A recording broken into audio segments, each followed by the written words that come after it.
Here we go. Razio just casually strolling in there with his signature stroll. Look at that.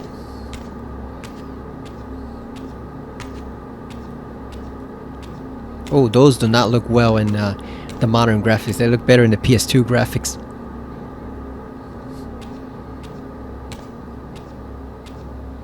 If only there was a way to destroy the bridge behind him, right? So that nobody could get up there.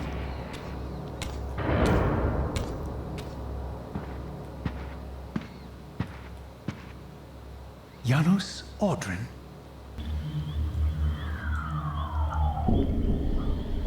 Hey everyone, welcome back to Soul Reaver 2. We are in the home stretch of the game. Only 2 videos left. Because we are pretty much near the very end of the game. You could say we're actually in the critical part of the game considering what's the events that are coming up.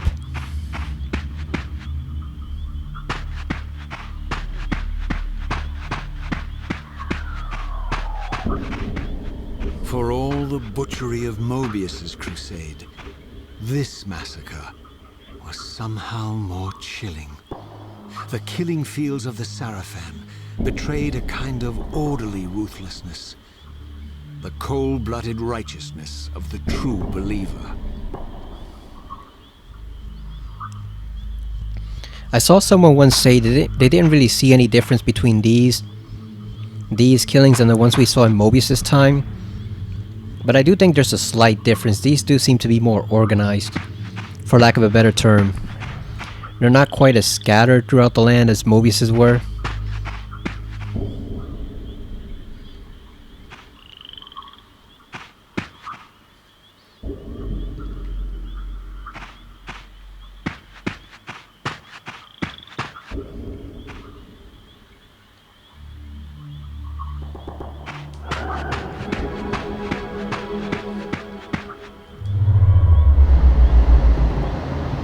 Yep, we gotta use the air Reaver to get up to the ledge now. Since the tree hasn't fallen over in these, like it has in the future centuries. How are you all doing today? I actually played a little bit of Soul Reaver 1 Remastered on the Switch. It runs pretty good. It also runs straight off the cartridge, which I did not expect. So, no installation needed. You can pretty much run the game as is, which is always nice to see. No patches, no installation, just pop it in and play. And the frame rate's pretty good. I would hope so considering how old this game is, but yeah, it actually runs pretty decently there. So after I'm done with this and maybe Blood Omen 2 and Defiance, I might do just a lore only playthrough of Soul Reaver 1. Meaning we just go through the lore and expand on everything we've learned and connect it to how it actually affects Razio in that time. Take a different look at the events in that game now that we've seen the whole story.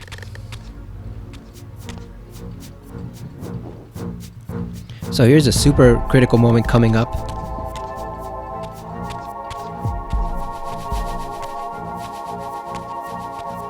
By all that is holy! Here at last, in the flesh, I beheld my former brothers in arms, the warrior priests of the Sarafan Order, their lives devoted solely to the annihilation of the vampire plague. And while I confess, I felt a twinge of longing, a pang of grief for what I had believed was my lost virtue, I regarded them now with none of the reverence I formerly felt. For I had seen the human face of the vampires, and now I beheld the monstrousness of these men. So this is a pretty super critical moment here because this is the moment where Razio immediately turns basically on the human race or his former humanity. There's something that happens much later coming up in the story that's it leaves an even bigger impact, but this is the moment where he finally turns against his former human self. You saw he called them monsters, so now he's under no illusions that they're heroes. They're basically just killers at this point. So you know what? We're gonna wipe them out with the Reaver. Let's see the Sarafan counter this.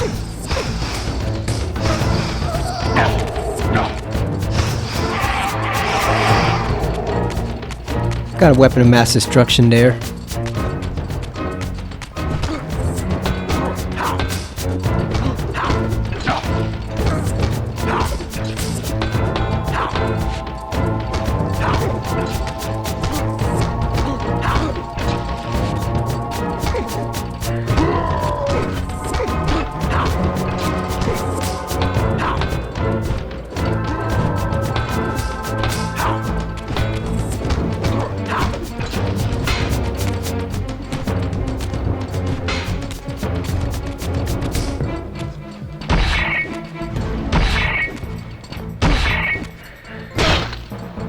There we go, finish him.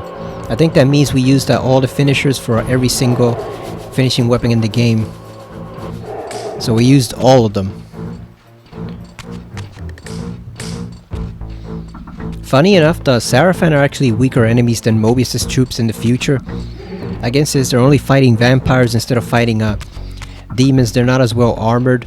You know, their armor is more crude. It's not as refined as the Sarafan armor, but they're actually stronger enemies to fight than these. The future hunters can block you pretty well. The Sarafan, it's actually very easy to get around them.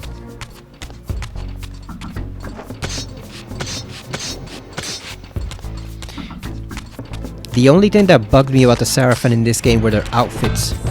They just don't look like the ones we've seen before in A Blood Omen.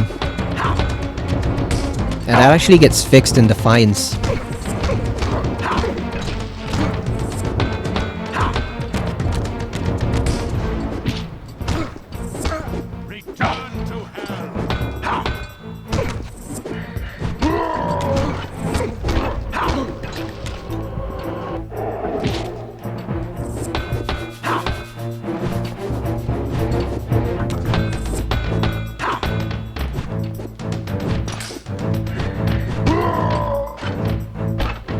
Yeah, when you play Defiance, they actually have their costumes from Blood Omen.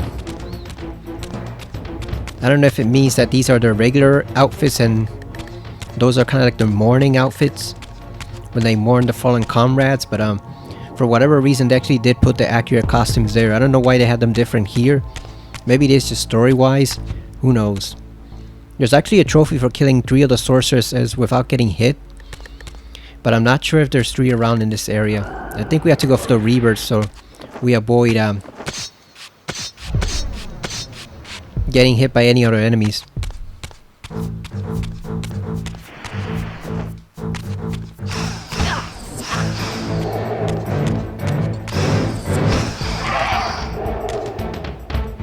So there's 1, we need 2 more. Let's see if there's 2 more around. We have this guy right here. Oh yeah, there's 1 right over there.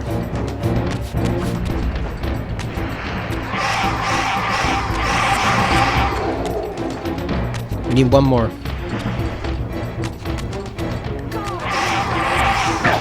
Ah, god damn it. Shit. It just had to be these stupid Sarafan Knights. Well, screw you guys.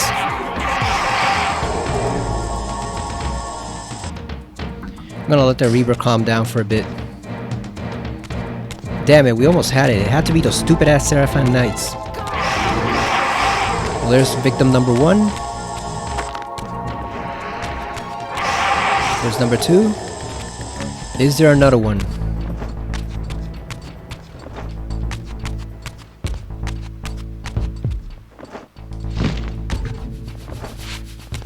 Maybe there's one in the village.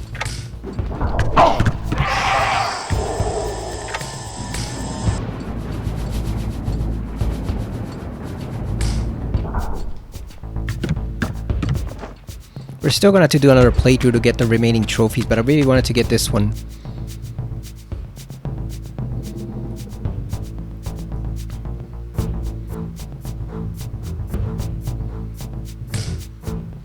We're looking for a priestess.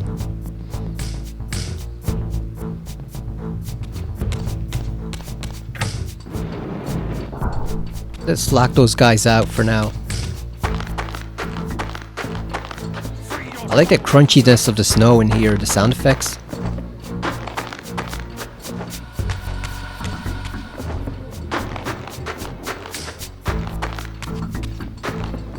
No priestess anywhere. Just a bunch of knights. A lot of them.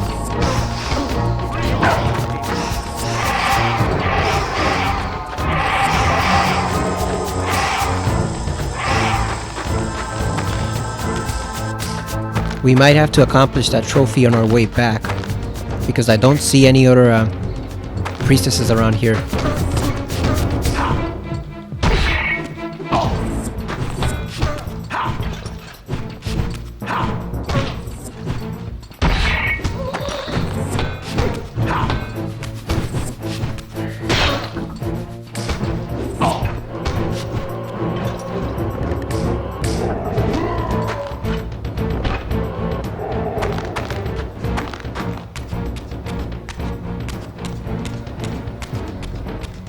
Might as well save while we're here.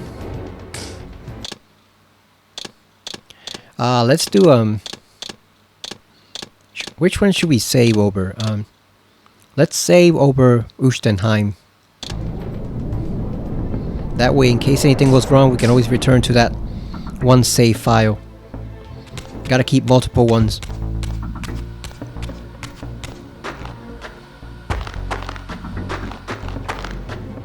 I probably should have done that in Silent Hill F so I could easily go back and look for more stuff, but oh well. Yeah, I really like the sound effect of the crunchy steps he takes when you're in the snow. The sound effects are really well done in this game. Maybe the water effects aren't quite to the level they were in Silent Hill 2 and Metal Gear Solid 2, but the sound and the audio is actually pretty damn good in this game. Nice music, nice sound effects. The only thing is when they strike the enemies, I always remember this line from one particular review. Back when IGN was good, there was actually a review of Defiance that said the sound effects the enemy made when they were struck with a sword bothered them because it sounded like two wet kittens stomping around with pancakes strapped to their feet.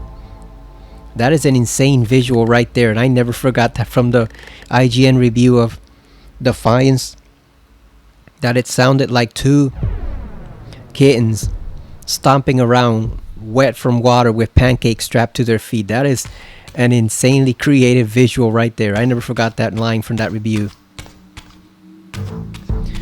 Ah man, that was back when IGN was actually worthy, when it was actually worthwhile to read what they had to say. Nowadays they're just crap. They're just freaking crap. The only thing they're good for is some of their strategy guides when you're looking for puzzle solutions. Like I looked for a puzzle solution in Silent Hill F at one point, and they actually had one that was pretty good. So their guides are still okay, but their quote-unquote gaming journalism just sucks nowadays. It's awful. You can't spell ignorant without IGN. That's the old cliche, and yeah, it's true.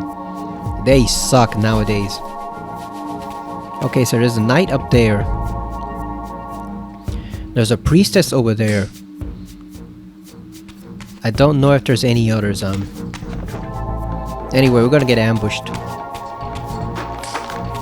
Nah, there's only her.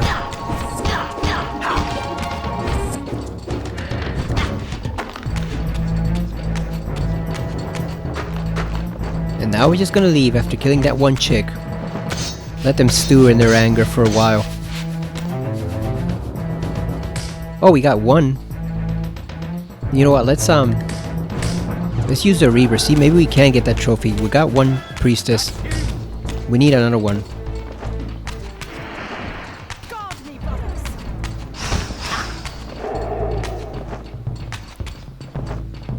I think we need to get up there. There we go. Let's see if we can find a third. God damn it. We got a third. Let's see. No, I did not trigger because of these doofuses.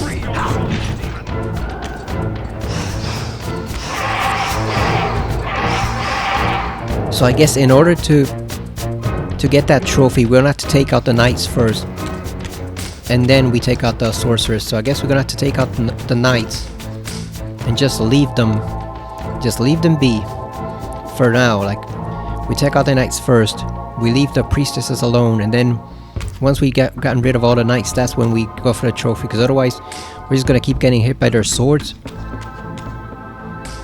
And I don't know if there's a set time limit, but yeah, all I know is it did not trigger there, so I'm guessing you can't let too much time go by.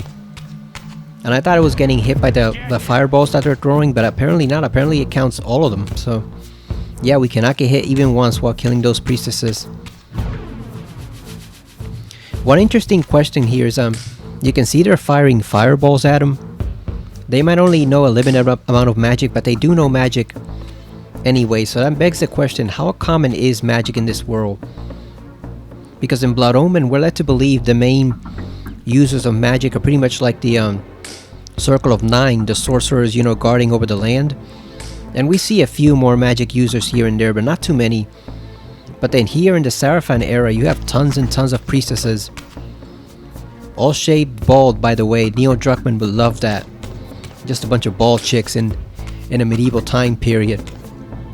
But they're all practicing magic, obviously. So it begs the question, can anyone actually learn magic in this world? Or is it strictly reserved for like a higher class of nobility or something?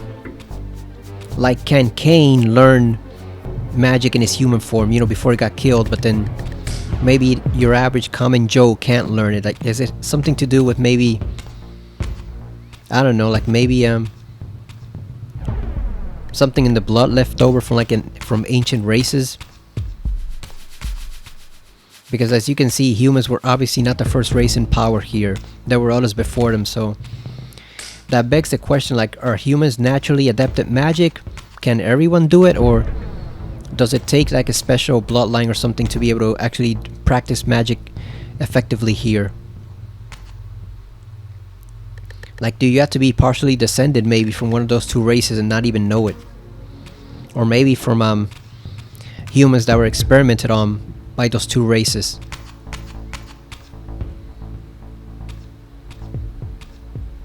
Or can the Circle of Nine actually bestow magic on you? Like, can they give you the ability to actually practice magic on your own? Because it's never explicitly stated where these priestesses come from that the Sarafan use. And why can't they use magic in turn, like the warriors? Why is it only them? After my long journey, I finally stood on the threshold of enlightenment. For here was Janos Audron's mountain retreat, intact and unblemished. The upheaval that would one day topple this ancient edifice had not yet occurred. And while I had no certainty that Janos still lived, this scene boded well, for I presumed that the collapse of the retreat must have followed the ancient vampire's demise. There was only one obstacle: how to reach the balcony suspended at that maddening height, so far beyond my reach. For this was the architecture of winged creatures. The tattered ruins of my wings were of no use. I would need to devise some other means into that mountain. Razio, you can't climb that with your claws? Just scale up right up the wall? What good are they if you can't use them to climb up a freaking wall on the side of a mountain? So yeah, we gotta find Janos. You notice there the tower that we're trying to climb did not change at all when we switched the graphics. You can see here there is very, very, very minimal change. I mean, barely noticeable. So yeah, I don't know why this game wasn't remastered to the extent the first one was. Like, obviously the first one benefited from Janos Audron having already done it herself, basically, and they just had to adapt it for modern consoles instead of PC. But why did they not take a little extra time, a few more months, 6 months at least, and improve this one quite a bit further? Like, I think they could have done it, and it probably would have sold better too. I don't know how well it sold, but yeah, if it looked great in the new fancy graphics, it probably would have been a benefit to the game. Razio himself looks pretty good. Like, most of the characters look pretty good. Kane, someone we're about to be, you know, in a short time, but I just don't understand why they did not take the time to enhance the environments a bit more. I know the game already looks pretty good on PS2. You know, when you see here, you can see it already looked pretty damn good on PS2, but the point is to enhance it even further for modern graphics, so why not make the extra effort? I don't know if that's Aspire that's at fault there, or Crystal Dynamics. I don't know who's in charge there. Probably Aspire. Aspire has a mixed track record. Like, sometimes they do great, magnificent work, and then other times not so much. You know, the Tomb Raider remasters were pretty good. I still gotta get around to playing that. That was pretty good, but then the Star Wars Battlefront was a mess. And that thing had like a gigantic install file considering how small the games were, so that was a complete debacle. A clusterfuck. So, I don't know, I think it's Aspire. Sometimes they do great, and sometimes they do wrong, and I'm guessing here they did great with the first game because Janos Audron had pretty much done like 75% of the work for them before they even touched the project, but then once they got to 2, it was like, oh well, it already looks good enough as it is. Let's slack off a little bit and make sure we make that release date. Which was always the series' problem, by the way, you know. Let's make sure we make that release date, even if we have to sacrifice almost half of the content for it. Not a good way to develop games. And it's probably a credit to Amy Hennig's skill that the games turned out as good as they did in spite of all the obstacles over at Eidos and Crystal Dynamics. So yeah, so we have to get over to Janos. But before we do, we're gonna kill these guys here because why not? I don't think we can talk safely with them being there. And you know what? We're gonna throw this spear right into his home just to scare him a bit. He's gonna wonder where the hell did that come from. He's gonna think the Sarafan are almost to his tower right there. Imagine Janos just sitting there in the middle of the day reading a random book when suddenly a spear flies into his home. It's like, what the hell is going on? Are those damn Sarafan at it again? Alright, let's kill this guy.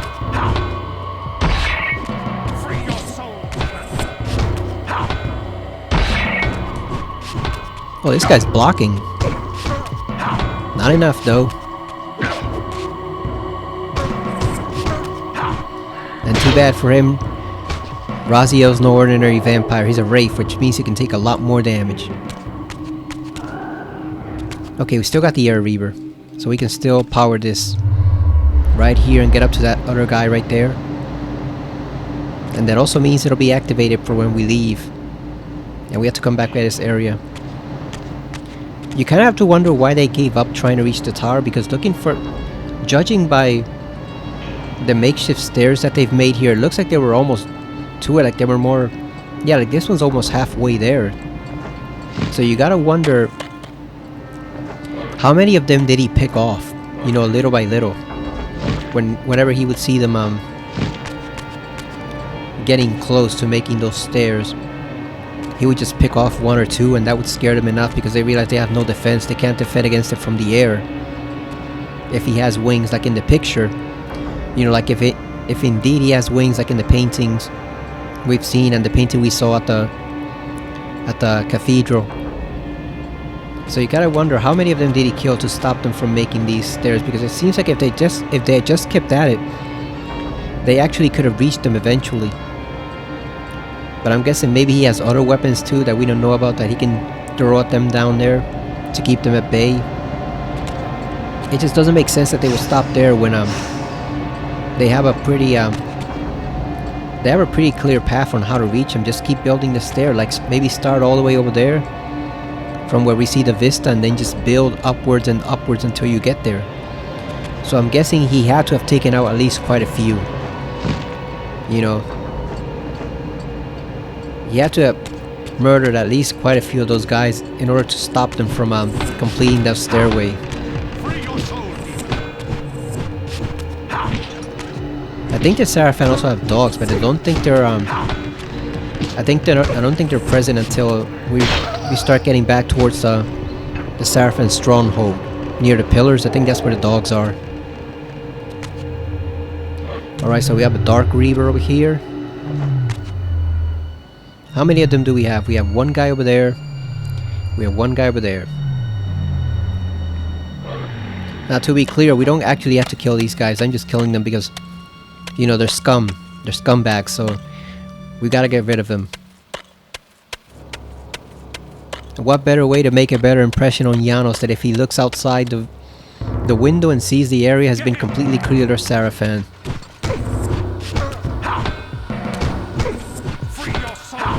Assuming he even wants to help us in the first place.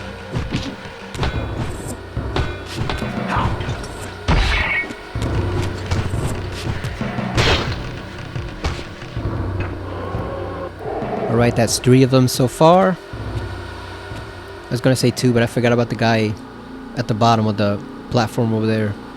So we got 3. Who else is left? That guy right there. How do we reach that one though?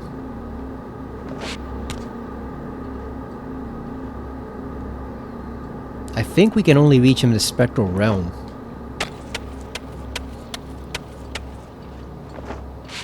Oh no, we can. Oh hell yeah, let's go. Free your soul, demon. Oh, and there's a basin in case we or a font in case we don't have the air Reaver, because you do need it to gain access. You know what? Let's throw this guy. Let's throw him over there. He's going for a joyride. Is he dead?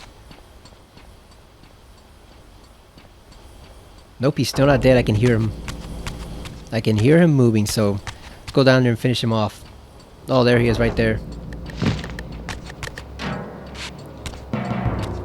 Just running in circles like a moron.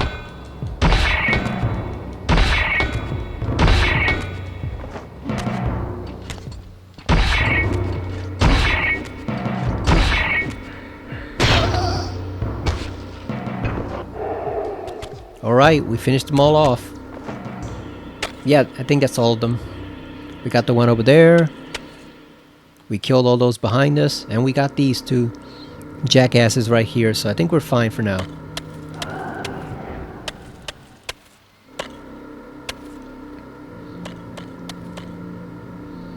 You can see there the symbol for the spectral realm, which means it's time to dive in.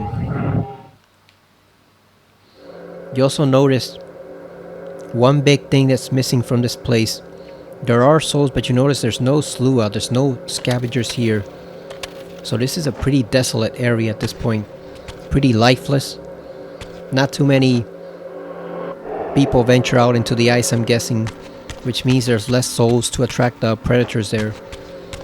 Like I said, I still have a theory on what those predators actually are, but I'll save that for Defiance, because it might be pretty central to the story there. But I do have a theory on where those things come from, where they come from, and it's not what the Elder told us. But if you want a hint, like you notice Razia is pretty much the only naturally evolved being we've seen come from the spectral realm. We haven't seen any others at all, which leads me to think those so-called scavengers, as he called them, were not naturally native to the spectral realm. They were created and placed there, not by him, but by someone else who we'll detail later in Defiance. Oh, they made the blood lighter. Why? And they completely changed the font too. See, it's little things like this that bug me. Why does it look green in the old graphics, and now it's golden in this one? Like, I guess it's an upgrade, but to be honest, Janos doesn't really seem like the time to have a golden basin. You know, obviously I've played this game before, but I'm just telling you, he doesn't seem like the type to revel in wealth like Vorador does. So I think I prefer the more generic green, because it looks like something he would have there, and maybe like a tiny bit of gold lining the interior of the fountain. But to have it completely gold, I don't know about that one, Aspire. I don't know about that one. He doesn't seem like the type of guy to actually do that. Just have gold fonts scattered around everywhere.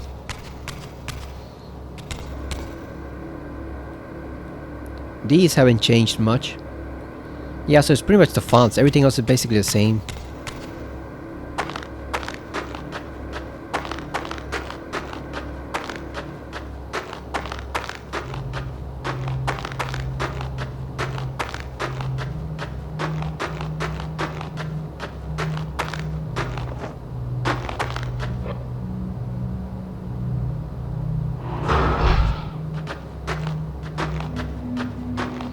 Okay, so that way is sealed. Because I'd forgotten if there was a wall we could shatter there with the air Reaver.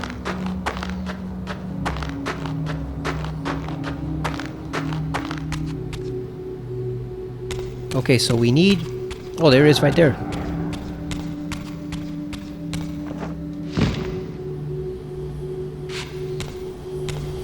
Gotta avoid that eye. Because that thing will take you out in one hit, so we gotta avoid that eye.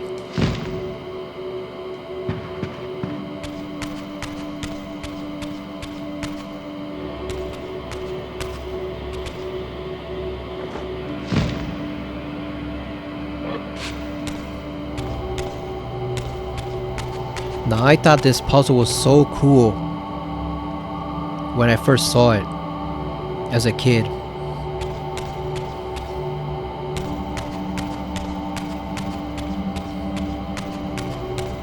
I just thought this was the second coolest thing in the game after the air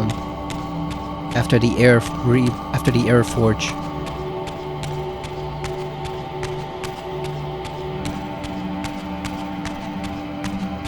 Because it's so atmospheric. Actually, I think we might need to go and destroy that wall in order to get back up. Yeah, it's so atmospheric. And also you can see how isolated it is. That's the one thing that strikes you about this place. It's completely isolated. There's no one, nothing there, no signs of life besides the blood that he needs to survive, to sustain himself. There we go. Oh damn, we should not have done that. We should not have done that. Oops. Our fault, I guess. We should not have done that.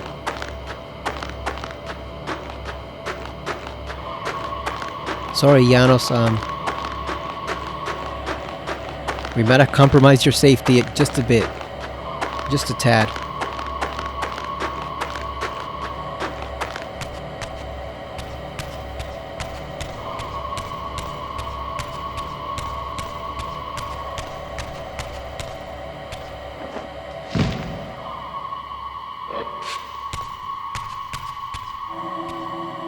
Where's the chalice? We need a chalice to pick up the blood so we can pour it in the basin and build the bridge, but where is it? It's downstairs? Okay, we have the air Reaver.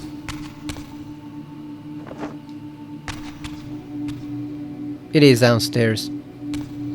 Oh, I see, because we gotta go back and get the dark Reaver from the outside. So never mind then, it can't be helped. We actually do have to compromise him. Which kinda sucks. Why couldn't you have a dark Reaver forge in there? Ready and waiting. Like, why do we have to go outside? I know we killed the guys out there, but that's still a pretty big oversight on his part. Oh, and look, they're already back up. Already. Unless that's a new guy we missed.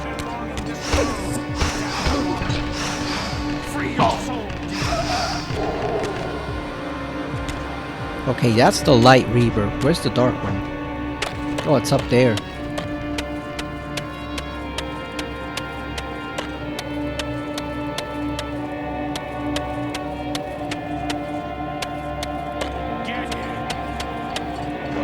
Well, let's wipe them out again.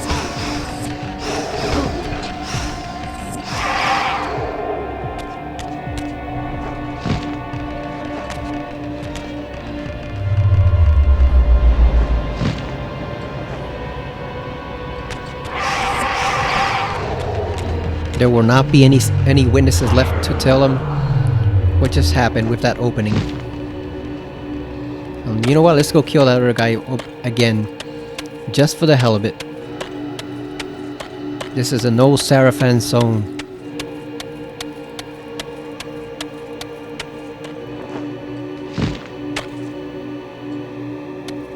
Yeah, that is a massive oversight on Janos' part to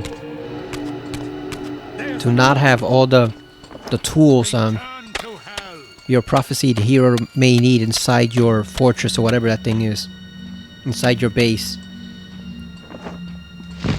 You know, you should have had all three of the basins outside. I mean, inside the base.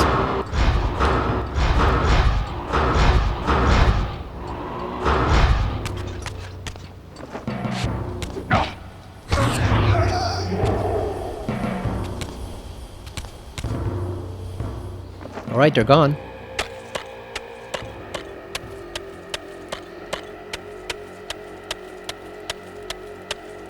Yeah, that is a huge oversight.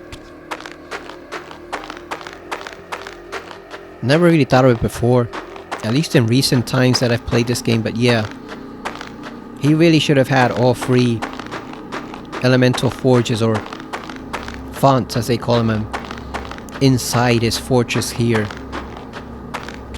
Inside his area, because that's just compromising your safety if your hero has to go outside to reforge the Reaver. And you're obviously meant to solve this puzzle, but in order to do so, you have to go outside and get the Dark Reaver from there, which means compromising your safety. So yeah, that was a huge, massive oversight on his part. I don't know if he built this off. I don't know if he built this area himself, or if he inherited it from some other people among his race, but that is not good thinking right there. To make Raziel have to go outside again and destroy your wall, which is keeping you safe, in order to solve the puzzle to reach you. You know? That is not good thinking at all.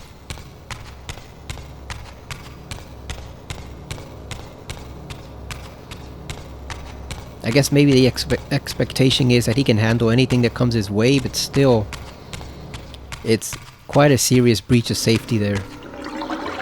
There we go. We filled it up. Now this is going to make a blood bridge that we can use to get up to the surface. I almost wish it stayed blood red, because I do think it see, look at this. This one actually looks more detailed in the PS2 version compared to the modern one. The modern one looks too smoothed over, like it's done with AI. It just doesn't look.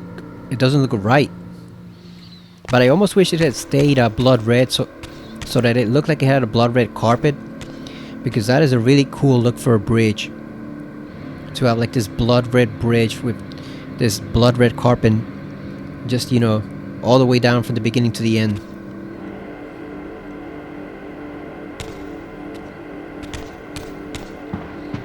This place is massive too.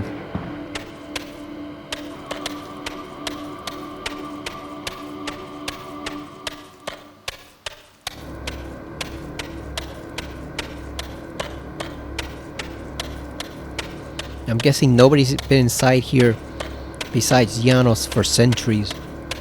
Maybe even more than thousands of years. At least 1,000 years. Maybe Vorador's been in here once or twice, but probably not lately. Story time. The mountain's interior was hollow, I discovered, and graced with soaring architecture unique to its creators. As with the outer facade, these balconies and galleries could only be reached by those gifted with flight.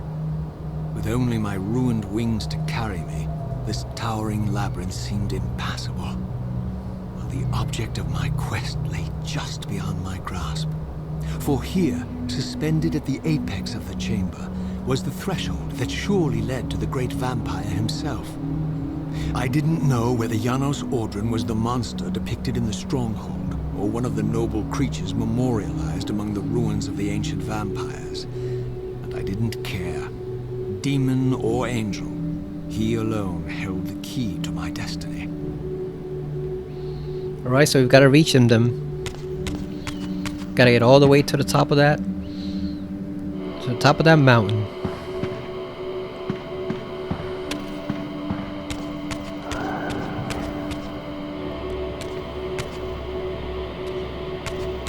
See, here you have the light Reaver inside. So why didn't he have the dark Reaver also inside?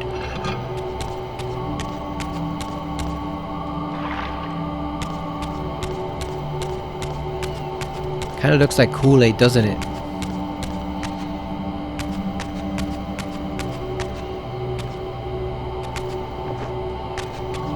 And we cannot use our wings while we're holding that that vase, because obviously they're useless, so they're tattered, so we're gonna have to lay it down and you can see it slowly disappears like magic.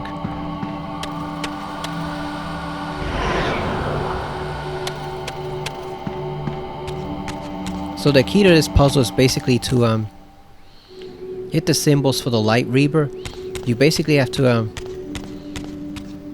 hit them to lower the bridge. And you have to hit them both at once. If you only hit one by itself, it's not going to do it. It has to be both of them at once.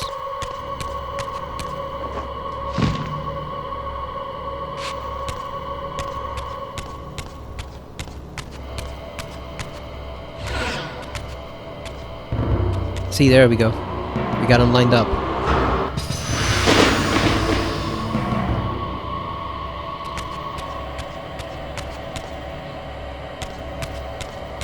I remember way back when this game was first released, somebody said they were so hyped to meet Janos, and then just when they solved that puzzle, the game glitched out on them and it kind of froze them right before you actually meet him. And that killed all their enthusiasm for it. That must have sucked. I've never encountered that glitch myself, but that must have been awful to deal with.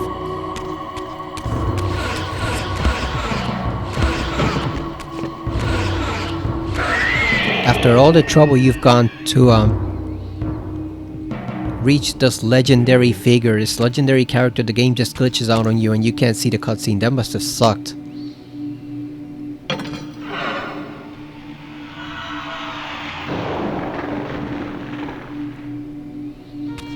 Alright, we got the way open.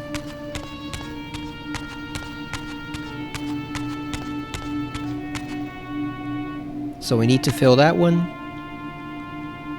So I can open up that path and this one too. Oh, and we already see another one of those eyeballs right over there. So we're gonna need the Dark Reaver soon. But let's see the path. Okay, so it looks like we can just walk over there now. Now that we actually have the bridges lowered. So let's go grab that fresh cup of blood.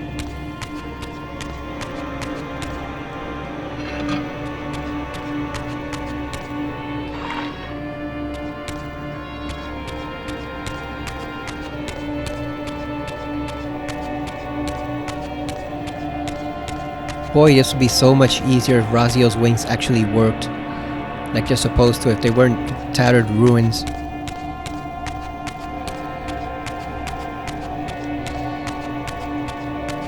But then if they weren't tattered ruins, they never could have thrown them into the abyss, so we wouldn't have a game in that case. But yeah, it would be so much easier if he could just glide over there with his wings while he was holding the vase.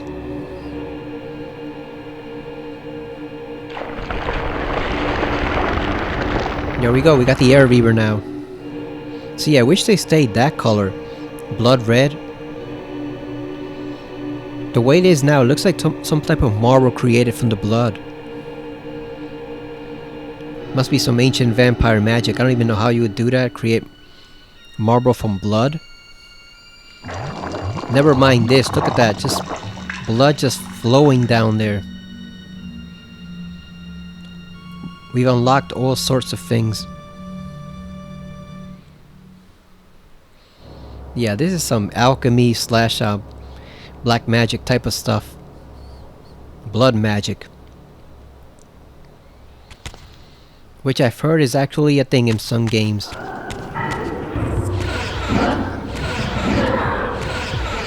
I think, did Baldur's Gate have that or not?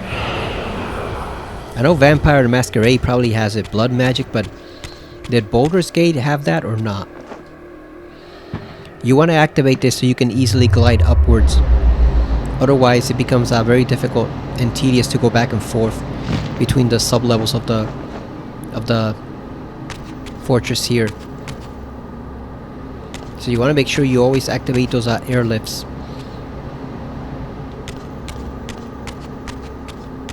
On to the next section.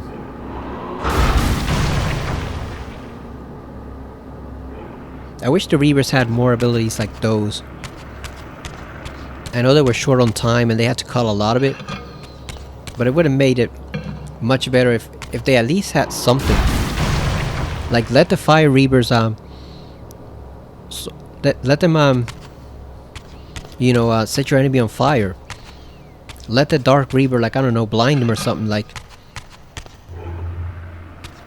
you know, or like let the Light Reaver blind them with like a blast of light, you know, just do something rather than just being keys like they are right now.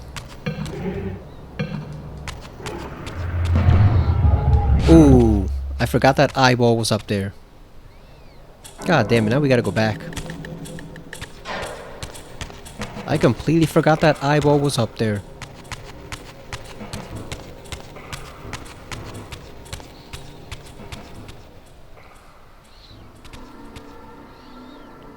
Where's the portal?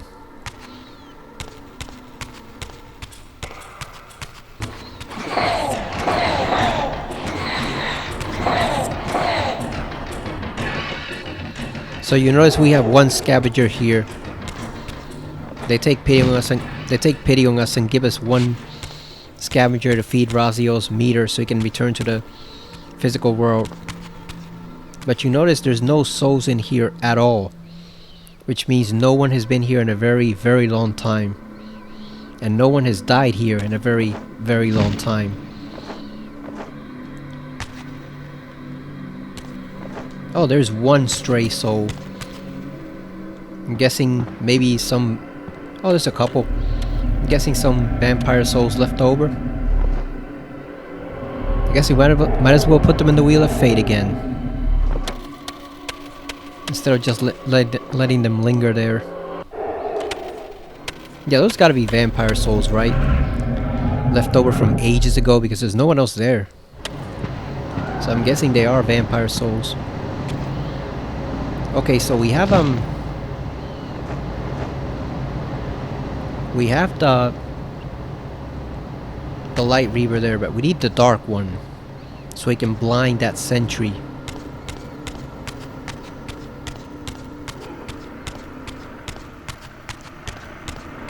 So we gotta find a dark basin somewhere, or font.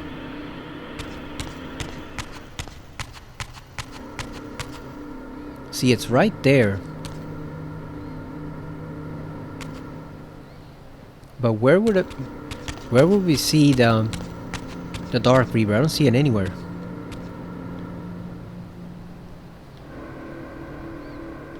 Yeah, we gotta find some way to blind it. Oh, I see. Never mind. I see what we have to do.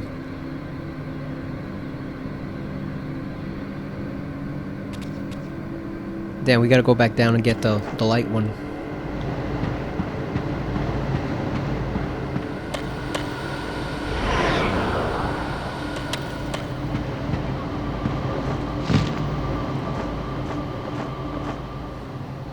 And there's the imprint or outline for another of the air lifts. Okay, so we have that over there. We have to unlock that bridge.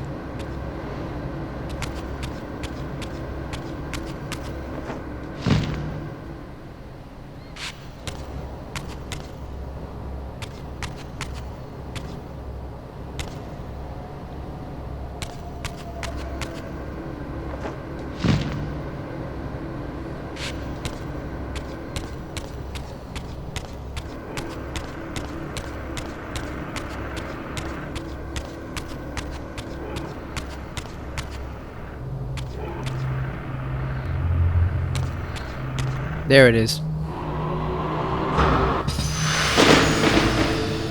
Alright, now we got a path. Oh, can we hit that one? Let's see. There we go. Excellent. Hit them both.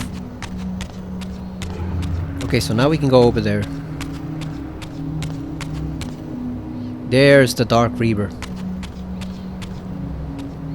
Alright, so can we bring some blood over here? Let's see.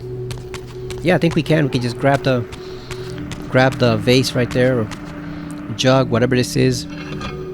Trophy. Just grab some over here.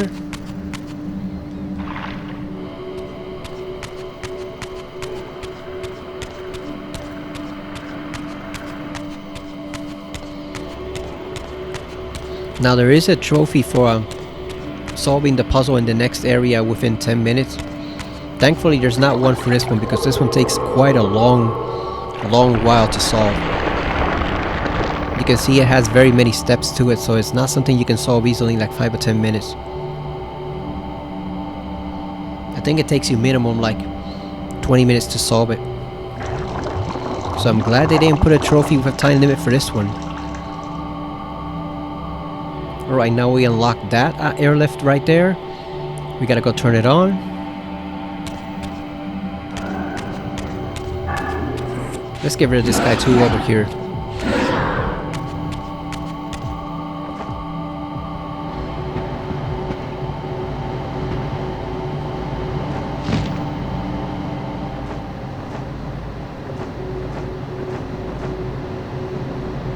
Come on, Raziel, stay with the air shaft.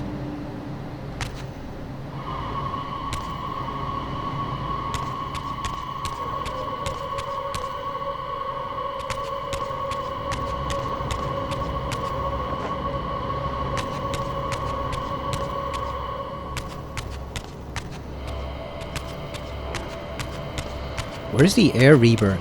Keep getting lost. Oh, there it is right there.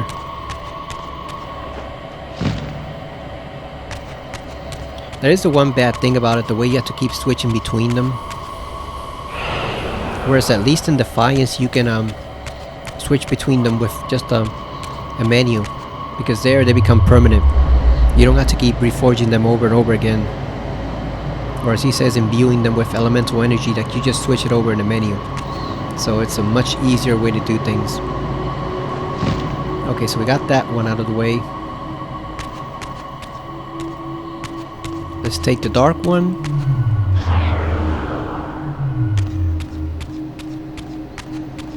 And where was that sentry positioned? I think he's over here. Oh yeah, there he's right there.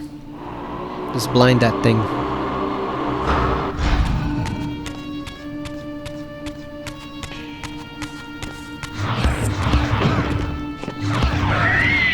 That one is slightly improved over the PS2 texture. Yeah, because the PS2 texture just looks like a golden marble. At least this one has some texture to it. It has some detail that wasn't there before. And we gotta unlock this door over here.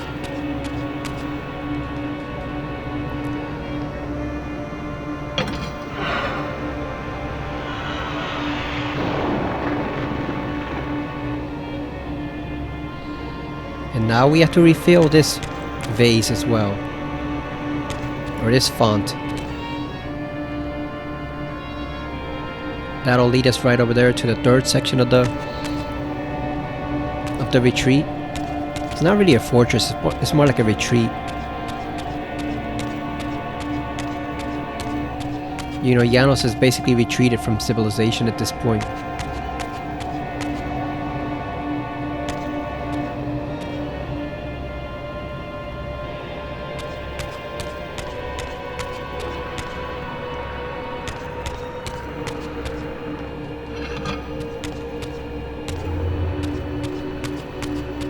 Can you imagine living here alone for hundreds of years just by yourself? How lonely and isolated it would be? Oh, the bridge actually has some nice texture to it also. Has some nice detail. It looks a lot more like a bridge made of ice here.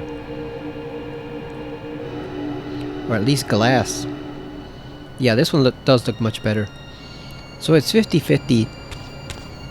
Half of it's pretty good, the other half is kinda not, but some of them do look much better in the new graphics. Alright, let's fill this baby up right here. We got another blood bridge. That is some cool architecture though. I like the magical blood bridges. Because it shows you could use it for more than just feeding off it. If you're a vampire, you can actually do architecture and engineering with it, which is pretty creative and pretty damn cool. Alright, so now we're at the third level. This guy is easy. You just walk around him. I think you just fly over here. Grab his little shield right there. There you go. Now I do have to wonder, were those volunteers or are they slaves? Because they may have been an enlightened race, but they were also an ancient one, so who knows if they kept prisoners of war, human or otherwise. Those might not have been volunteers. They might have been prisoners that were forced to guard this place against their will, so there's no way to know. The games never do tell us. But even the noblest of races can commit some atrocities. So who knows if those were volunteers or if they were forced to be guards there. There's no way to tell.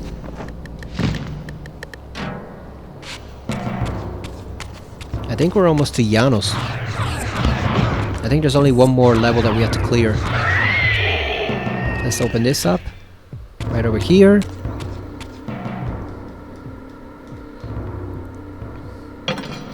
Yeah, even though they're supposed to be an enlightened race, it would not surprise me at all if those were actually slaves. Because as you learn later on in the series, it was a brutal, brutal war. So they might have taken some prisoners and done some not so nice things with them in service of their cause. Okay, so this one is closed. This one is closed.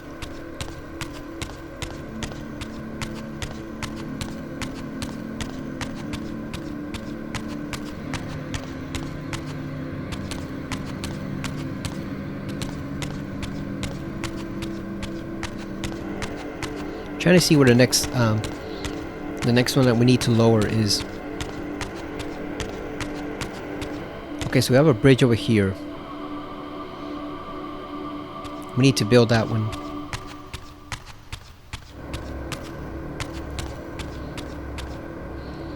Oh, you can see a little bit of the seam over here. You can see it right there.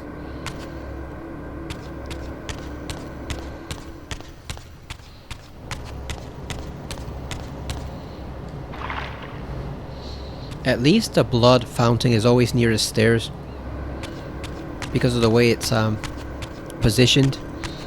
So you don't have to go back too far to get some more blood for the puzzles. So you can just go right here, and now this one fills up, and you don't need to go back down to the second level.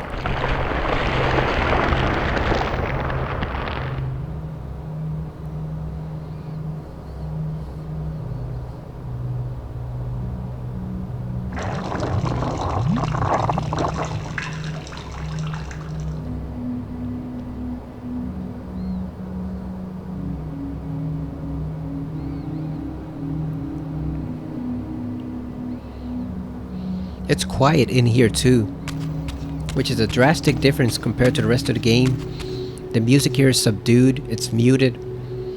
Like, it really does give a sense of isolation that I don't think you've seen anywhere else in the game. Maybe in just the God damn, we fell back down. Maybe in just the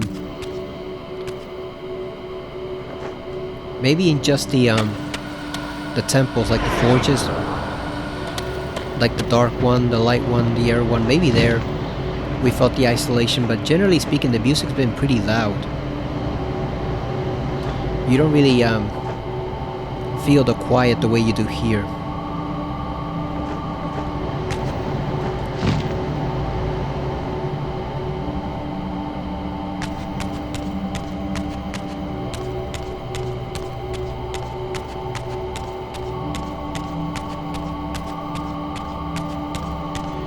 It actually makes me wish there were a couple quieter sections in Defiance, because as good as that game is, it's pretty much a lot of combat over and over and over again, and it does get a little tedious eventually to constantly be fighting all the time instead of doing puzzle solving.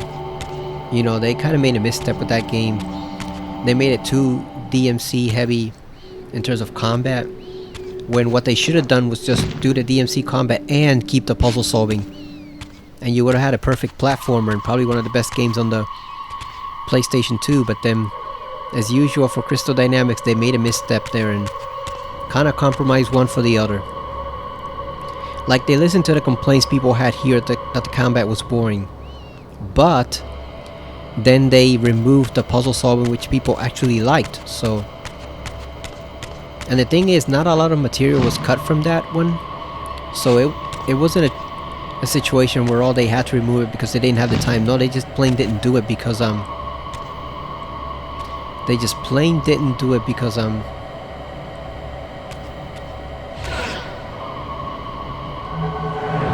because they decided not to. Oh yeah, we gotta activate that one. Yeah, they just decided they wanted to go to a combat focused base. And it does work pretty well, but like I said, I do miss the puzzle solving in that game. Like, they rectified the complaints people had about the combat from this game and from Blood Omen 2, but they overcorrected. And that's something that's very easy for developers to do, to overcorrect yourself. You know, and instead of fixing one problem and keeping everything else intact, you fix one problem, then you create another one.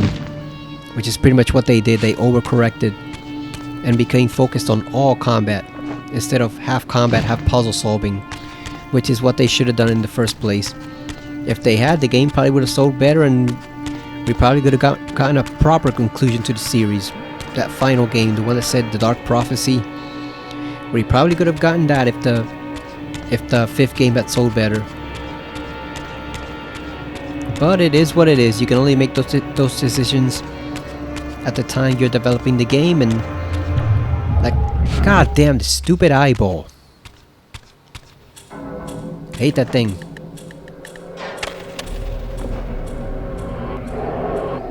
Why can't we just disable it permanently? I get why it's there to protect this master from outside enemies, but come on, man. Let Raziel disable it permanently. It's not like it's gonna make that much of a difference.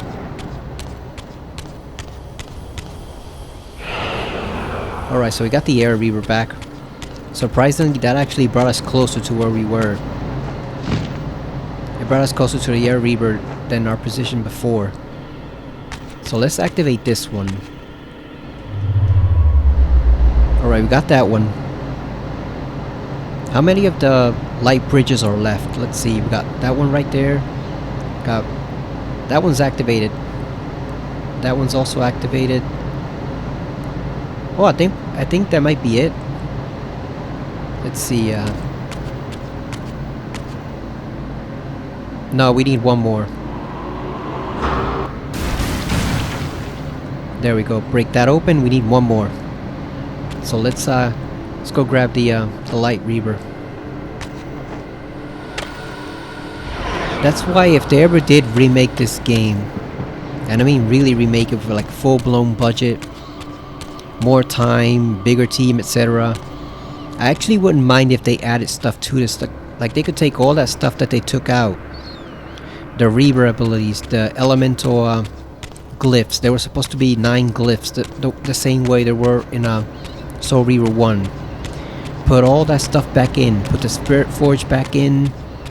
Put the water and ground No, Earth Forges, put all that stuff back in, and have the game really be a masterpiece of storytelling and gameplay. You know, incorporate the better combat from Defiance. You know, maybe Dark Souls it a little bit. You know, just a tad. You don't have to go full blown Souls-like or Soulsborne with it, because that would suck. But just enhance it a little bit, enough to bring it up to modern standards. You know, that's all you gotta do. You just bring it up to modern standards, and then from there you can build a base. You can remake Defiance, and then hopefully you can remake an actual. You can make an actual conclusion to the game, to the series as a whole. Because there's really not much left to it after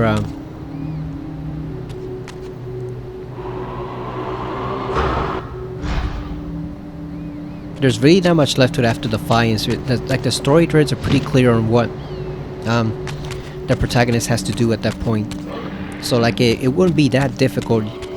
You'd probably have to get Amy Hennig back somehow, pay her a huge amount of money to write that story, but it pretty much writes itself, because it's obvious what is needed to be done by the end of that game. So it's not like you're gonna be wondering, oh, what direction should we take? Like, what should follow this? No, that the game makes it pretty clear what has to be done at that point to really restore the world. So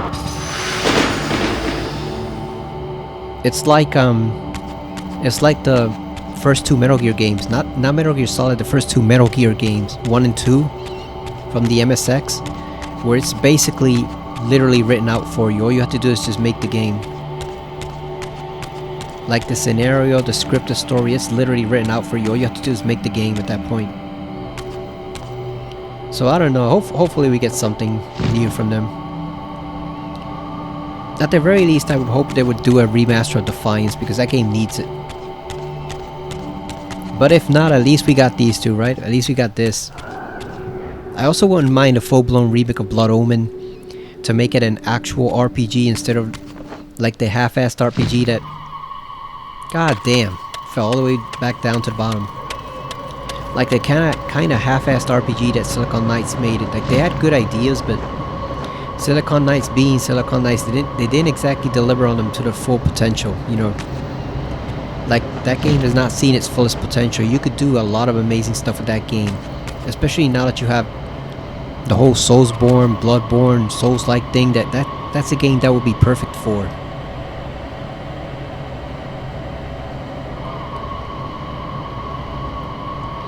Like, it actually would be perfect for that formula.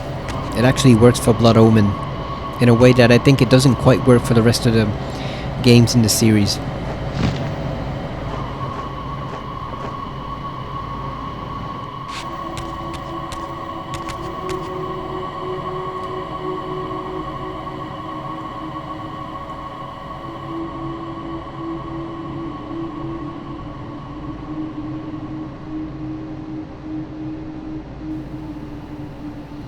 Trying to figure out where we should go next. Okay, so I think the path is almost open. Yeah, we just need that one fountain there.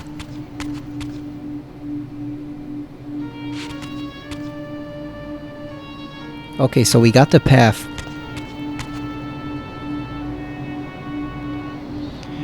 So I think the path is laid out with the light bridges. So yeah, we have one over here. Let's go get one of those jugs from up here. And I think that should be it. That should be the way forward. Oh, one thing, Razio can also run a lot faster in Defiance too, so that's something. He doesn't move quite as slow as he does over here. He actually runs pretty quickly in that game.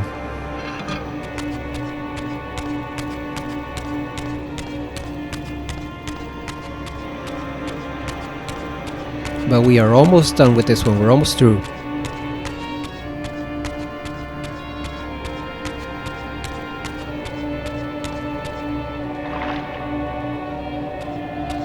And I think I might save at the end of this, because I was gonna do the next forge, but there's actually a trophy for it that you have to do it within less than 10 minutes. So I might have to look up a video and look up the fastest way to do that.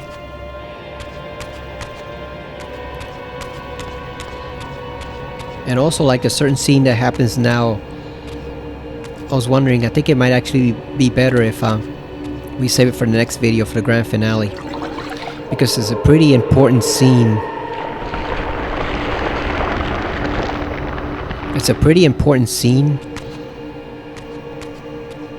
And I'm not sure I think it might play better if we start the ending of the game from that scene on.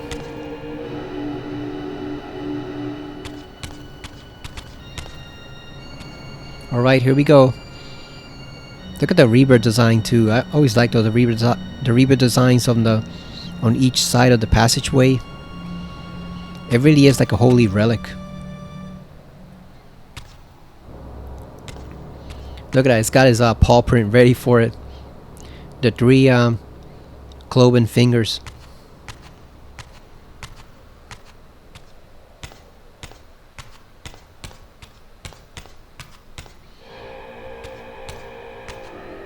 I don't know, let's see how long this takes. If the cutscene that plays here, if it takes like 10 minutes or so and we're almost at an hour and a half, I might save and just end it there. Let's see how long this cutscene takes. Because it is pretty lengthy. Here we go. Razio just casually strolling in there with his signature stroll. Look at that.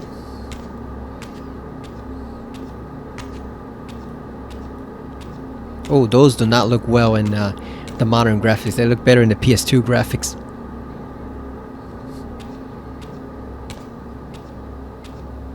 If only there was a way to destroy the bridge behind him, right? So that nobody could get up there.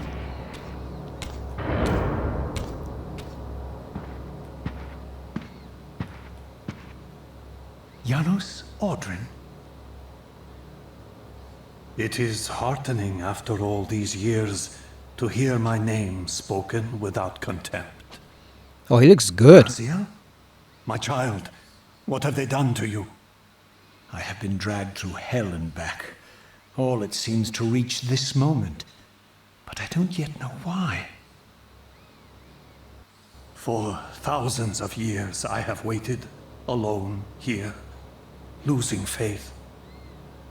At the time of the binding, 9 guardians were called to serve the pillars, and I was summoned as the 10th guardian, the keeper of the Reaver, the weapon of our salvation. Over time, our race died out, until I alone remained, sustained only by my obligation to you and by my guardianship of the blade. And the other 9? Why did their guardianship not sustain them? I don't know. As our race dwindled, the humans prospered. I have watched over the centuries as our history faded into myth and finally receded altogether. The humans have forgotten us entirely and claimed the pillars for themselves, wholly ignorant of their true purpose. To them, I am merely a devil, the origin of their vampire plague. Why would the pillars summon human guardians then, if they are meant to be served by vampires? The pillars choose their guardians from birth, Raziel, and vampires are no longer born. This is the crux of our dilemma, and this is the terrible irony. With their vampire purge, the members of the Circle have assaulted the very architects of the pillars they are sworn to protect. They have embarked on a treacherous path. With every vampire they kill, the humans are slitting their own throats. They know I'm up here, beyond their reach, and it terrifies them. You can see how they flaunt their kills to torment me, or perhaps simply to lure me out. They have this foolish notion that destroying me will somehow topple our entire bloodline. Thankfully, we are not that fragile. I've seen them mustering their forces in the village below. Yes. I don't know what they're plotting, but I fear our time may be bitterly short. Mankind seems to have brought you only torment and grief. You must hate them. They fear what they don't understand, and they despise what they fear. But no, I do not hate them. Vorador does. He has suffered much. He cannot forgive them. Should they be forgiven? They don't understand what they're doing. They are simply unenlightened and vulnerable to manipulation. So, it's all true then, what Cain and Vorador have told me. I really am some kind of unholy vampire messiah. Unholy? No. Messiah, perhaps. I don't like that word. It smells of martyrdom. Raziel, your role in this world's destiny is more crucial and more benevolent than you've allowed yourself to believe. Your journey will not be easy. Dark powers are allied against you. But I think you already know this. You appear to have been cruelly tested. The binding must be secured, Raziel. The pillars are the lock. And the Reaver is the key. Yes. The Reaver is here. Why do I feel nothing? The most formidable weapon ever forged by our swordsmiths. They infused the blade with vampiric energy, empowering the Reaver to drain our enemies of their precious lifeblood. As Janos presented the blade, an inexplicable sense of dread crept over me, more palpable than anything I'd felt before. I was at once horribly repelled by the sword, and yet irresistibly compelled to touch it, to take it up. Please, take it away from me.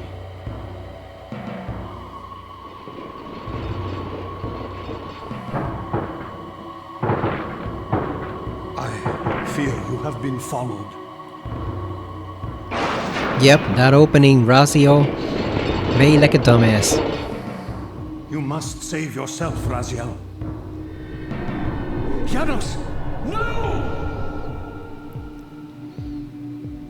Yeah, he doesn't understand that Raziel's basically invincible.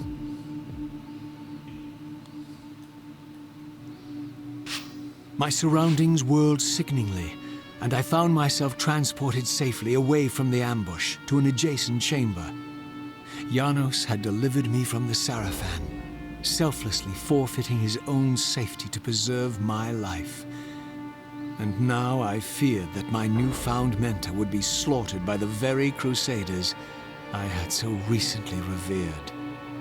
The irony pierced me, and with dawning horror, I realized that I had been duped by Mobius from the beginning. For the Sarafan had simply followed the path I gullibly blazed through this sanctuary, and had arrived bearing Mobius' staff. Thus armed, they had Janos at their mercy. Through the door, I could hear them battling, less than a dozen paces away. But it may as well have been 1,000 miles, for this barrier was sealed by elemental forces I did not possess. It seemed Janos had conveyed me into the heart of the fire shrine. I thought perhaps if I could galvanize the forge and imbue the Reaver in time, I might have a slim chance of saving Janos from his grisly fate.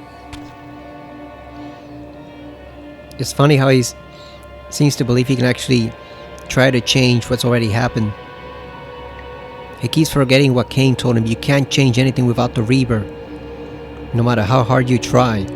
You need the Reaver in order to actually make the paradox change the past, you know. You can't change the past because you didn't change the past, because you're already there.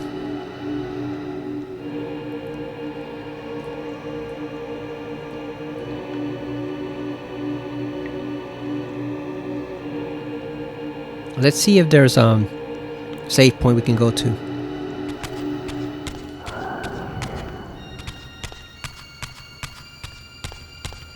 Oh yeah, good, there's one right over here. We're gonna save. There you go, we're gonna save.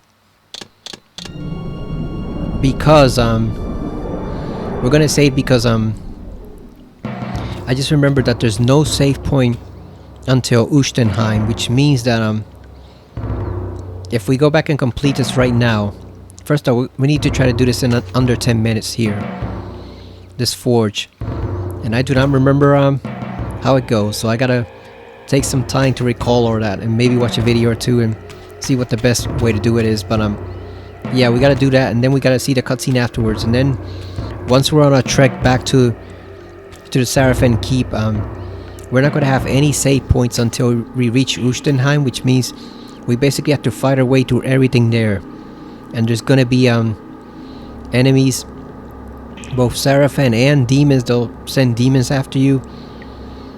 I think they had the priestesses too. They got dogs, so they got everything on your way there. So you basically have to fight your way through that whole section until you reach that small little town where you can actually save. So that'll easily be half an hour at least, so I really don't want to do that right now. So, and like I said, I want to take some time to remember how to best do this in under 10 minutes, because the Fire Forge is not really complicated. It's quite simple to do, but it does take you a bit if you're not careful. It's very easy to slip off those pillars and actually take more time than you need to. So I might need to watch a video on that one to see what the best way to do it is. But yeah, so that was a pretty heavy chapter there with Janos. What did we learn? First of all, I gotta say that's a lie. He does know why the other 9 guardians couldn't sustain themselves. He just doesn't want to say. And even back then, even before I ever played Defiance, because it hadn't been made yet, but even before I ever played Defiance, from the expression on his face, you can tell he knows exactly why they did not sustain themselves. He just doesn't want to say. Maybe it's too painful or too unpleasant, but you can tell just by that cutscene that he knows something's up. He knows the reason why they weren't able to sustain themselves like him. You know, it's sheer willpower. He had the willpower, they didn't. But why didn't they have the willpower? And it's pretty obvious on his face that he knows the answer to that. He just doesn't want to say it to Raziel himself. Maybe to not discourage him. But other than that, yeah, we learned some pretty useful info.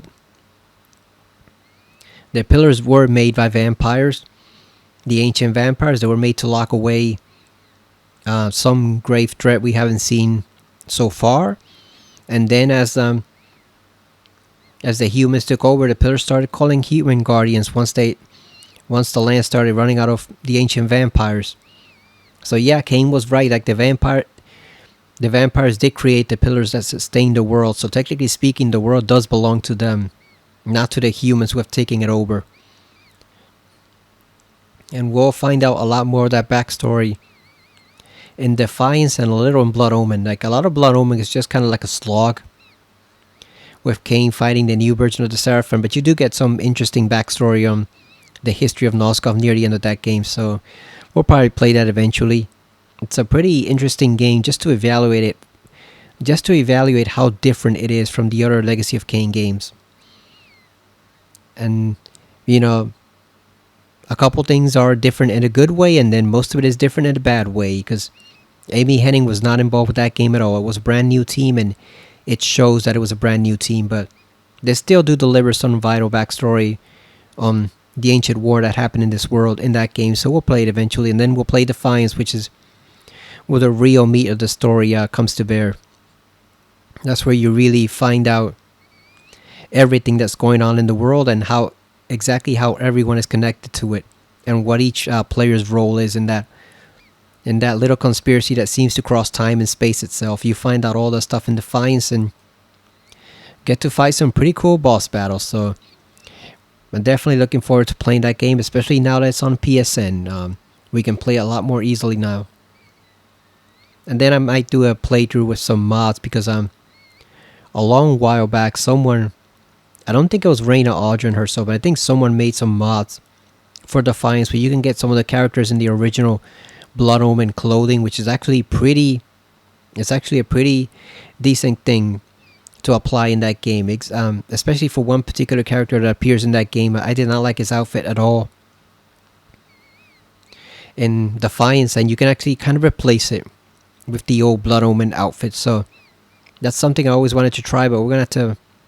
I think we might save that for later and just play Defiance on PSN the first time, just so we can easily see how the game is, and it's a lot easier to record. But yeah, we're gonna finish this out next time. There's only one video left. There's not much left of the game. I'd say maybe like an hour and a half at most. I just did not want to play through half an hour more of fighting through all those creatures and doing the Fire Forge on our way to finding the safe spot. That's the one thing I don't like about this game. The fact that as pretty as these monuments look, and they do look awesome. Like I would love to have some type of desktop paperweight or statue or something on this Reaver shrine right here. As pretty as these things look, it does limit your ability to save, because you can only save at the Reaver statues, and you can't save anywhere in the game like you can in Defiance. In Defiance, you're not limited by that. You can save anywhere you want. So that's one advantage that game has over this one. But here you have to save at these particular statues, and like I said, the closest one is very far away at the moment. So we will just save the forge for next time and then just finish off the whole story in 1.5 to 2 hours at most. So like I said, thank you for watching, and I will see you again next time, probably for the final time on Legacy of Kain Soul Reaver 2 Remastered on the PS4. See you later, everyone.